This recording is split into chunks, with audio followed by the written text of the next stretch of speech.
کیا کھانے کی چیز پر پھونک مارنا جائز ہے؟ اللہ اکبر، بڑا ہم سوال ہوا جی۔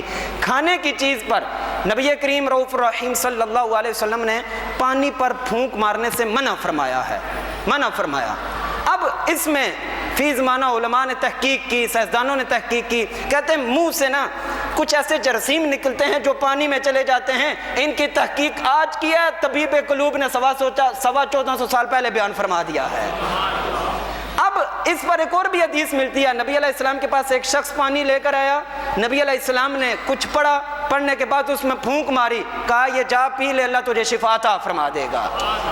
اب سرکار تو نور علی نور جی، سرکار کا تو دیکھنا ہی کافی ہے، سرکار کی تو نسبت ہی کافی ہے۔ نبی علیہ السلام نے پھونک ماری، اب ہمارے لیے کیا درس ہے جی؟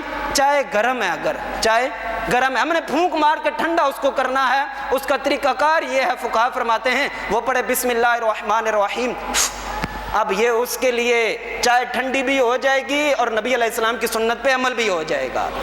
ایک گھونٹ بھرے، گھونٹ بھرنے کے بعد پھر پھونک مارنی ہے بسم اللہ الرحمن الرحیم۔ اب یہ جب بسم اللہ پڑھے گا وہ جراثیم دور ہو جائیں گی، اللہ کی رحمتیں اتر آئیں گی، وہ پھونک نور علی نور ہو جائے گی۔ یہ طریقہ کار ہے پھونک مارنے کا۔